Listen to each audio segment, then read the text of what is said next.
সারা দেশে জুয়া এবং মাদকের বিস্তারকেও বর্তমান সরকার আইন শৃঙ্খলা অবনতির অন্যতম কারণ বলে চিহ্নিত করেছে।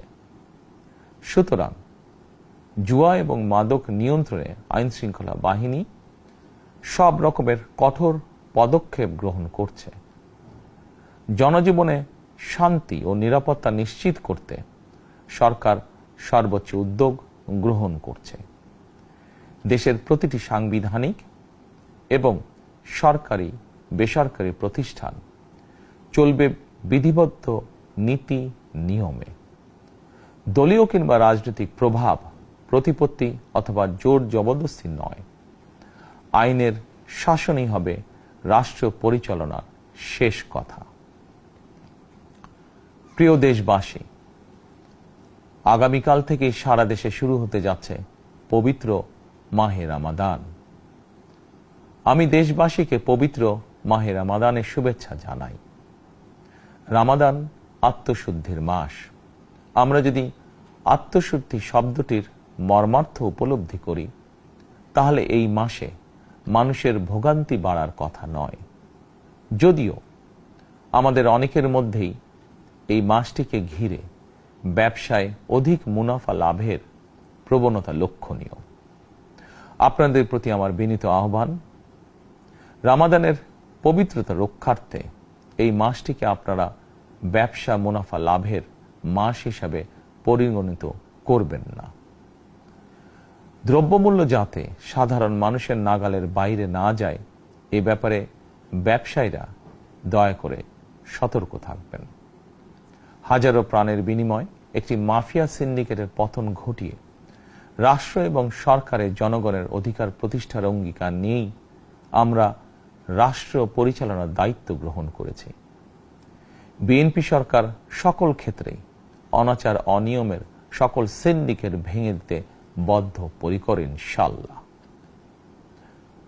ক্ষুদ্র মাঝারি কিংবা ছোট বড় সকল ব্যবসায়ীদের প্রতি বর্তমান সরকারের দৃষ্টিভঙ্গি সহজ এবং স্পষ্ট। বর্তমান সরকার ব্যবসায়ী এবং ক্রেতা সাধারণ উভয় স্বার্থ রক্ষা করেই প্রয়োজনীয় পদক্ষেপ গ্রহণ করতে চায়। সুতরাং সরকারের পক্ষ থেকে কি ধরনের উদ্যোগ গ্রহণ করলে বাজার পরিস্থিতি নিয়ন্ত্রণে থাকবে কিংবা ক্রেতা বিক্রেতা উভয়েরই স্বার্থ রক্ষা হবে, এ ব্যাপারে আপনাদের যে কোনো ধরনের পরামর্শ কিংবা অভিযোগ শুনতে সরকার প্রস্তুত। ক্রেতা বিক্রেতা গ্রহীতা এই সরকার সকলেরই সরকার। এই সরকার আপনাদেরই সরকার। আপনারাই ভোটের মাধ্যমে এই সরকারকে রাষ্ট্র পরিচালনার দায়িত্ব দিয়েছেন। আপনারাই এই সরকারের শক্তি। প্রিয় দেশবাসী, পবিত্র রমাদান মাসে রোজাদারগণ বিশেষ করে ইফতার, তারাবি, সেহরি এই সময়গুলোতে নিরবিচ্ছিন্নভাবে গ্যাস, পানি ও বিদ্যুৎ সরবরাহ পেতে চান। এই বিষয়টি নিশ্চিত করতে এরই মধ্যে আমি সংশ্লিষ্ট কর্তৃপক্ষকে নির্দেশনা দিয়েছি। অপচয় রোধ করে কৃচ্ছ্রতা সাধন প্রতিটি মুসলমানের ঈমানি দায়িত্ব। অফিস আদালতে বিনা প্রয়োজনে কিংবা প্রয়োজনের অতিরিক্ত গ্যাস, বিদ্যুৎ, পানি খরচের ব্যাপারে সচেতনতা অবলম্বন করাও ইবাদতেরই অংশ বলেই আমি মনে করি।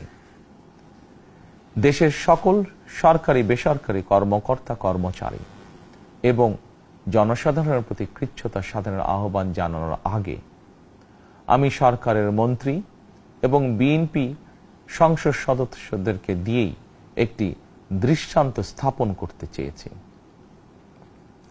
বিএনপির সংসদীয় দলের প্রথম সভাতেই আমরা সিদ্ধান্ত নিয়েছি, বিএনপি থেকে নির্বাচিত কোনো সংসদ সদস্য সরকারি সুবিধা নিয়ে ট্যাক্স ফ্রি গাড়ি আমদানি করবেন না এবং প্লট সুবিধাও নেবেন না। আমি আপনাদের সামনে বলেছিলাম, রাষ্ট্র পরিচালনার সুযোগ পেলে বিএনপি সরকার মহানবীর ন্যায়পরায়ণতার আদর্শ অনুসরণ করবে। আমি মনে করি বিএনপির সংসদীয় দলের এই সিদ্ধান্ত ন্যায়পরায়ণতার আদর্শেরই একটি অন্যতম প্রতিফলন। প্রিয় দেশবাসী, বিভাগীয় শহরগুলিতে, বিশেষ করে রাজধানী ঢাকায়, যানজট অত্যন্ত নিয়ন্ত্রণহীন। হাটে মাঠে ঘাটে, অফিস আদালতে জনগণের ভোগান্তির শেষ নেই। জনজীবনের নানা ক্ষেত্রে জনদুর্ভোগ লাঘব করা না গেলে জনমনে স্বস্তিও ফিরবে না। রাজধানীতে জনসংখ্যার চাপ কমাতে বিকল্প ব্যবস্থা গ্রহণ করা জরুরি হয়ে পড়েছে। মানুষ তার নিজ জেলায় কিংবা নিজের বাসা বাড়িতে থেকেও যাতে সহজভাবে সঠিক সময়ে অফিস আদালত, ব্যবসা বাণিজ্য করতে পারেন, সেই লক্ষ্যকে সামনে রেখেই সারা দেশে রেল যোগাযোগ ব্যবস্থা ঢেলে সাজানোর উদ্যোগ নেওয়া হচ্ছে।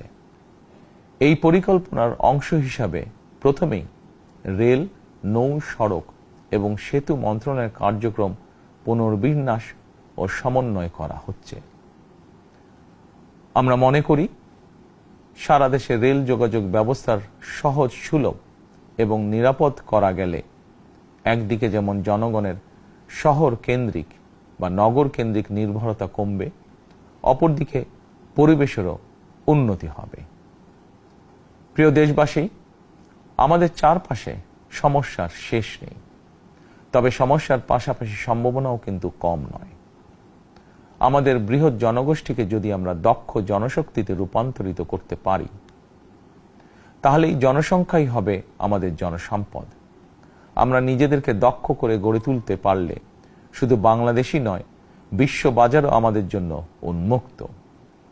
তথ্য প্রযুক্তির সিঁড়ি বেয়ে বিশ্ব এখন কৃত্রিম বুদ্ধিমত্তার যুগে প্রবেশ করেছে।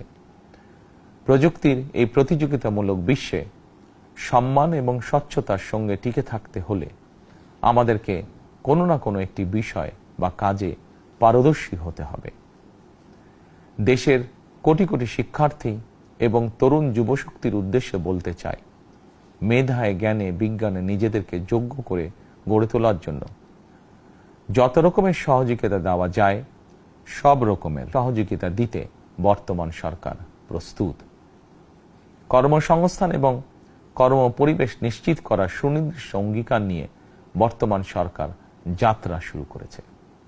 প্রিয় দেশবাসী, দীর্ঘ 18 বছর পর দেশে ফিরে গত বছর 25শে ডিসেম্বর আমি বলেছিলাম, দেশ এবং জনগণের জন্য আই হ্যাভ এ প্ল্যান।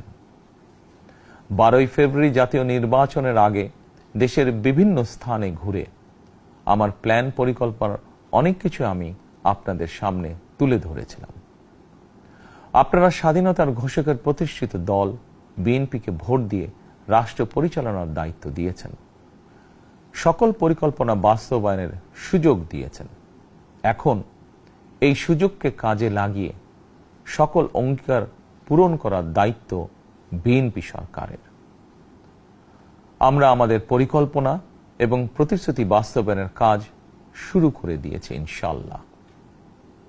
অঙ্গীকার পূরণের এই যাত্রা পথে আমরা ভবিষ্যতের দিনগুলোতেও আপনাদের অব্যাহত সমর্থন প্রত্যাশা করি।